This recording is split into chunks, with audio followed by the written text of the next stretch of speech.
Olá, muito boa noite, sejam todos muito bem-vindos. Hoje a gente vai falar sobre sermão. Tudo bem, Jaque, Betânia? Vamos lá, vocês podem ir colocando as perguntas que a gente vai tentar responder todas ainda hoje. Amanhã, às 16 horas, tem live novamente. A gente vai falar sobre birra, como é que a gente lida com esse comportamento das crianças. E na sexta-feira, às 9 horas da manhã, também tem live. A gente ainda está definindo o tema.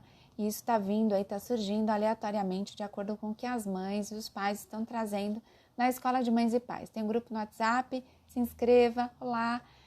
Tem também aí o link no YouTube para que vocês possam assistir isso tudo depois com mais detalhes, mais calma, tá bom? Então vamos lá. Hoje a gente vai falar sobre sermão. Quem é que já ouviu sermão aqui na infância? Eu ouvi muito sermão. Nossa, e será que isso funciona? A gente vai aproveitar aqui a experiência de uma mãe que traz um pouco de como que ela usou o sermão na educação das filhas, ok? Ela é mãe de 2 filhas, uma de 3 e outra de 6 anos, e ela disse o seguinte, que ela descobriu que ela fez muita coisa errada, e quem nunca, né? Ela disse que sempre gritou muito com as meninas e que ela sempre aplicou muitos sermões. E ela quer saber o seguinte, Sônia, como é que eu faço para corrigir o que eu já fiz, hein? Agora eu percebi que não faz mais sentido tanto sermão, que não faz mais sentido tratar as minhas filhas da maneira como eu tratava. Como é que eu resolvo isso? Então a gente vai para algumas dicas importantes aí. Vamos lá. Educação reprimida, restritiva, a gente vai falar muito disso. É o seguinte, o que passou, passou, e o que você já fez com as suas filhas já foi. Isso é importante a gente considerar, porque a culpa materna acaba atrapalhando, assustando a mãe de dar outros passos. Isso é fundamental entender que você não é perfeita, errar é humano e que a gente vai cometer sim alguns erros. Aceitar esses erros e praticar o auto-perdão pode ser um caminho bastante interessante. Existe um livro chamado A Culpa é da Mãe. Quem tiver interesse, procure aí que vocês vão encontrar com uma certa facilidade. A sociedade responsabiliza e culpa a maternidade. E é importante que ela não se acue diante disso. Então, voltar, tem como voltar, Sônia? Já gritei, já apliquei muito sermão com as minhas filhas. A resposta é não, não tem como voltar, não tem como a gente apagar o que já foi. A culpa vai te ajudar? Também não. Então, como é que você vai usar isso a seu favor? Você pode bater um papo com as meninas, inclusive com a de 3 anos, explicando que você adotava métodos que não funcionam, que não faz mais sentido e que você nem acredita que de fato isso possa ter ajudado as meninas. Que você não é perfeita, que você está buscando informação, que você está buscando ser uma pessoa melhor, mas que até o momento foi o que você conseguiu fazer por elas e que daqui para frente você vai mudar e que você vai adotar outras estratégias que funcionem um pouco mais. Isso é muito bacana para a criança porque ela reconhece que ela também pode errar, que ela também não tem uma lição de casa perfeita, que ela também pode cometer alguns erros e que ela pode corrigir esses erros. É uma grande oportunidade para a gente aprender e ensinar aí várias questões a respeito do comportamento humano, tá? Faz sentido? Vai colocando aí para mim, tá bom? Muito bom. Mas Sônia, por que eu errei? Por que eu errei tanto com as minhas filhas? A gente vai usar uma expressão um pouco forte, mas presente na nossa sociedade, que é a ignorância. O que é ignorância? Ignorância é falta de conhecimento. E quando você não tem conhecimento, você tende a agir pautada na ignorância. Mas você tem certeza absoluta de que você estava fazendo a coisa certa. Então, a ignorância faz com que a gente cometa alguns erros com relação ao comportamento e educação dos filhos. Por isso que é tão importante a gente ir atrás de informação, a gente ir atrás de conhecimento e colocar isso em prática também. Tá sempre nos atualizando e supervisionando essa relação com a família. Muito bem. Bom, Sônia, mas e aí? Agora eu quero ser uma pessoa melhor, mas eu ainda me sinto muito irritada, eu tenho uma dificuldade muito grande de controlar essa questão do grito. A irritabilidade, ela é sinônimo de vários fatores que de repente estejam acontecendo na tua vida, inclusive o estresse. Nesse momento a gente tem a questão da pandemia, a sobrecarga do trabalho doméstico, do homeschool das meninas e que tudo isso afeta muito mais mulheres do que homens. Então, você precisa se perguntar o que está gerando essa irritabilidade? Há um conflito interno que não está bem resolvido, que você precisa entender o que é, para de repente pedir ajuda. Pedir ajuda para quem? Para o marido, para a mãe, para quem estiver por perto, para que você consiga lidar com essas situações de uma maneira um pouco mais tranquila, não descontando na criança a sua irritabilidade, a sua frustração com a vida, o que é muito comum. E toda criança percebe quando os pais estão de alguma forma descontando nelas a frustração ou os problemas com outros assuntos. Mas tem uma questão muito importante. A criança tende a se sentir extremamente culpada pelo comportamento dos pais. Então, ela acha que se ela está brigando, se os pais estão brigando, é por causa dela. Se a minha mãe está triste, é porque eu não fiz alguma coisa, porque eu fiz alguma coisa errada. Então, essa irritabilidade, esse comportamento dos pais, ele está sempre sendo monitorado pelas crianças. E às vezes os pais não têm consciência disso. Muitos pais acreditam que a criança não está nem notando essa mudança de comportamento. E isso pode afetar profundamente o desenvolvimento psicológico da criança, tá? Vamos lá, você pode estar frustrada com alguma coisa, você precisa olhar para isso e cuidar, pedir ajuda para a família, isso é muito importante. Sermões, vamos falar dos sermões. Sônia, eu sempre tratei as minhas filhas com muitos sermões. Gente, sermão resolve? De verdade, que vocês respondam aí com a consciência de vocês ou que vocês coloquem aqui nos comentários. Porque os estudos atuais vão dizer o seguinte, sermões não funcionam. Os sermões, eles tendem a estar pautados na crítica, uma carga muito grande de crítica, e o ser humano tende a criticar e a prestar muita atenção nos erros, naquilo que está faltando no outro, e tende a tornar essa relação com o filho um tanto quanto cansativa. O sermão geralmente vem carregado por violência, por uma violência no tom de voz, violência naquilo que vai ser dito e violência na repetição de palavras. Quem tiver interesse, procura informações sobre comunicação não violentas, de comunicação não violenta em especial com as crianças. O quanto o teu tom de voz, a tua postura, a tua maneira de falar com a criança está dizendo que você manda, que você está exigindo que a criança faça determinadas coisas e isso vai trazendo para a criança um sentimento de autoestima diminuído, um sentimento de autoestima de que ela não tem voz, de que ela não tem direitos e que ela deve simplesmente acatar as suas ordens. O que a gente tem por trás disso? Uma série de questões psicológicas que precisam ser cuidadas aí no futuro, principalmente a submissão, o excesso à obediência, o excesso a acatar regras e a falta de pensamento crítico e até de autonomia em algumas situações. Muito cansativo, né, Jéssica? E os sermões, é importante que a gente olhe para os efeitos dos sermões na nossa vida nesse momento. O quanto, de repente, você tem medo de questionar uma ordem, o quanto você tem medo de dar a sua opinião em público, o quanto você tem a sua autoestima um tanto quanto diminuída e às vezes a gente não consegue responder de onde vem isso. Geralmente o sermão vem, pai e mãe fala e você tem que escutar. Então, qual que é o lucro disso tudo? Mas, Sônia, eu não vou falar nada para os meus filhos? Não, você deve falar sim com seus filhos. Seus filhos devem ser corrigidos sim, nos momentos mais adequados, de preferência em particular e pontualmente. E perguntar para o teu filho se ele tem clareza do que ele fez e se a gente pode melhorar alguma coisa nesse comportamento, nesse evento em específico. Então, é uma conversa com a criança. Nesse processo de diálogo, a criança fala e o adulto responde. Há uma troca na comunicação. O sermão não. O sermão só o adulto fala e a criança geralmente só escuta. E isso não é saudável, isso não traz aí um relacionamento mais equilibrado. A criança não participa tão positivamente nessa relação aí, tá bom?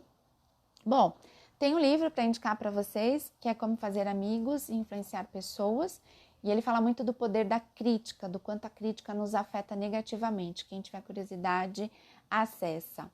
Sim, resquício de uma educação, Alessandra, autoritária, em que você provavelmente teve pouca participação, pouca voz.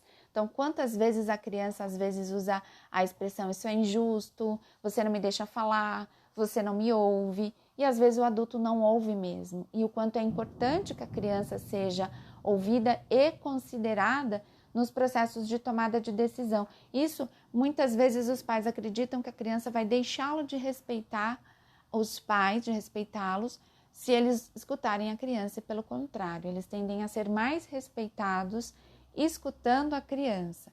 É um movimento aí ao contrário, que quebra paradigmas, né, que quebra aí um modelo de educação mais autoritário, mas que tende a funcionar bastante, né, neste momento com o perfil de crianças e jovens que nós temos por aqui, né?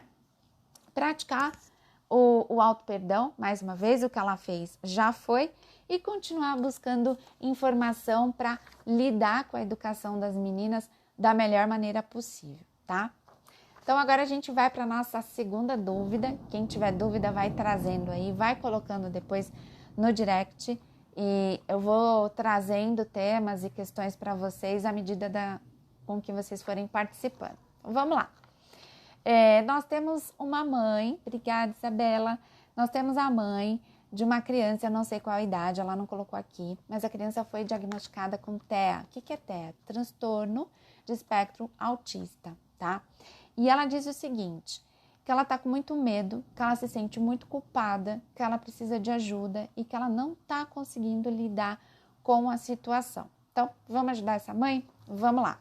A primeira questão é dar a esta mãe o direito de sofrer, né? Então, ela recebeu um diagnóstico que vai mudar a vida dela, que vai mudar a vida do filho, e ela tá assustada. Então, ok, você tem direito de sofrer. Às vezes a gente não se dá o direito de sofrer, né? De estar triste com aquela situação, de estar impactada com isso. Então, você precisa desse momento para entender o que é que está acontecendo na tua vida e na vida do teu filho.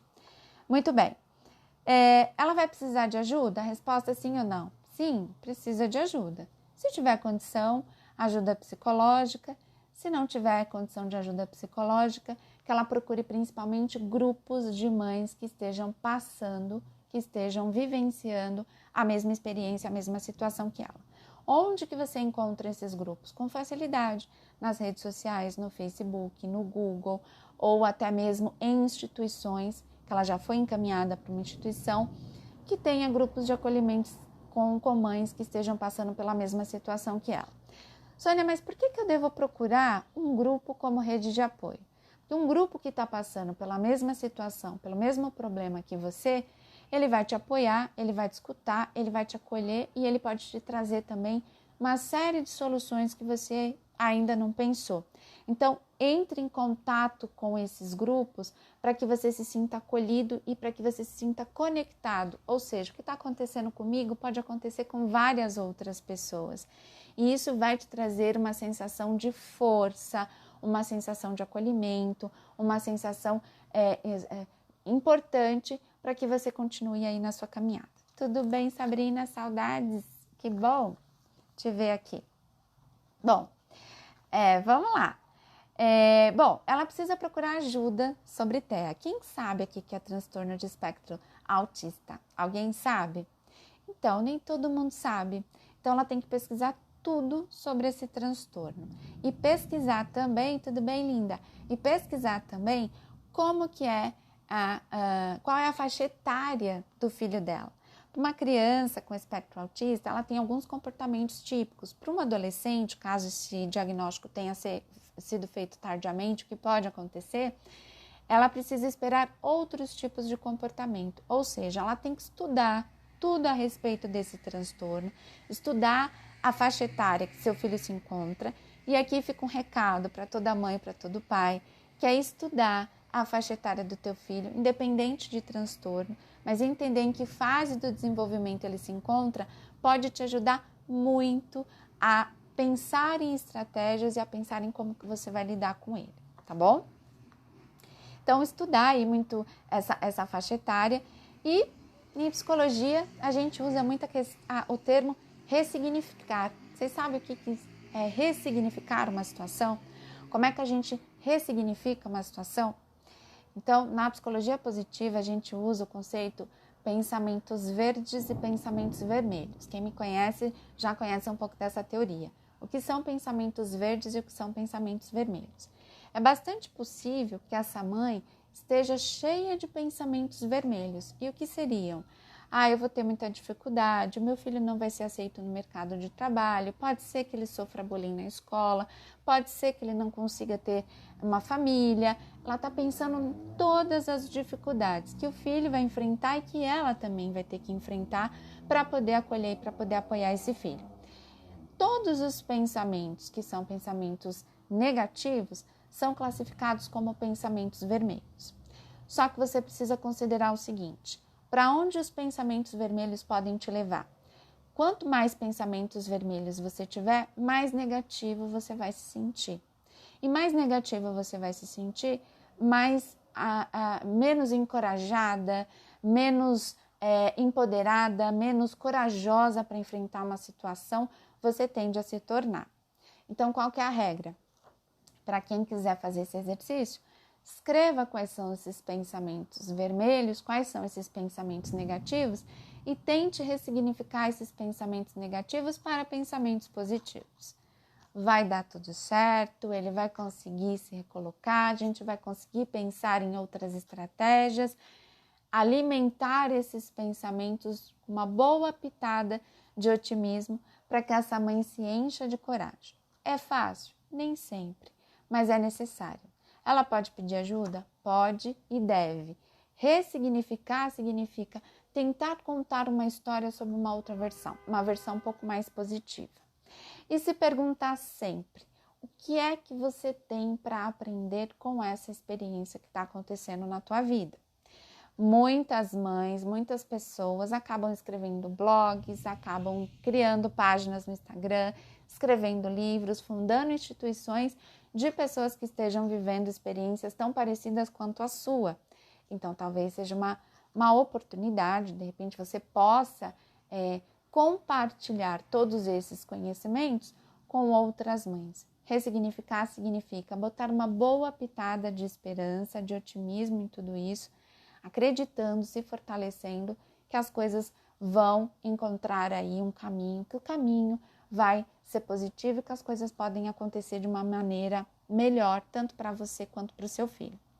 Então, para quem estiver anotando, pensamentos geram sentimentos, sentimentos geram comportamentos. Você precisa começar a cuidar da qualidade dos seus pensamentos para que esses sentimentos também se transformem e que as suas atitudes sejam atitudes que te ajudem, que te fortaleçam, que te deem coragem para enfrentar determinadas situações. Se você está com uma atitude mais negativa, mais recuada, com muito medo, assustada, reprimida, você tem que começar a prestar atenção nos seus pensamentos. Qual é a qualidade desses pensamentos? Esses pensamentos estão te induzindo a sentir medo. E o medo, consequentemente, te tira a coragem de enfrentar toda e qualquer coisa. Tudo bem até aqui? Quem tiver dúvida, vai perguntando. Muito importante que em situações de medo ou desafiadoras, que você, para quem tiver uma filosofia de vida, no que você acredita, o que faz sentido para você, qual é a tua crença, qual é a tua fé, se você tiver alguma religião, que você também busque respostas. A fé pode e deve e vai te ajudar muito nesse momento em que você recebe um diagnóstico como esse, né? Importante que você, com todo o teu amor de mãe, e eu tenho certeza que você tem aí o teu coração cheio de amor, vai encontrar forças e respostas para conseguir ajudar o teu filho. Eu tenho certeza absoluta disso. Vai ficar aqui como dica uma série que eu adoro, que está disponível na Netflix, chama-se Atypical, que conta a história de uma adolescente com um espectro autista. Quem quiser, vale aí a dica. E de uma maneira bastante humorada, com uma comédia, um pouco de drama e um pouco de romance, contar a história de um garoto que tem o espectro autista, e eu tenho certeza que isso vai te ajudar e muito. Então, coragem e força aí que vai dar tudo certo, tá bom? Alguém tem alguma pergunta, algum comentário para fazer? Eu tô aqui quase que encerrando. Essas lives são lives mais curtas mesmo para tirar as dúvidas de quem está trazendo aí os comentários para a Escola de Mães e Pais. Vocês podem se inscrever aí no link da bio, no grupo. Vocês podem colocar também as perguntas na caixinha de perguntas dos stories ou até mesmo aqui no direct do Instagram. Amanhã a gente vai falar sobre birra e eu tenho aqui algumas perguntas de crianças pequenas ou de crianças maiores. E vocês, já enfrentaram alguma cena de birra? Enfrentam a birra de seus filhos? A gente vai falar sobre modelagem de comportamento, como é que você pode usar a psicologia a seu favor para cuidar um pouco desse comportamento infantil, esperado e tão comum. Eu espero que esse vídeo tenha ajudado vocês, que vocês possam participar amanhã e que vocês possam participar aqui mais vezes. Um grande beijo, até a próxima, tchau!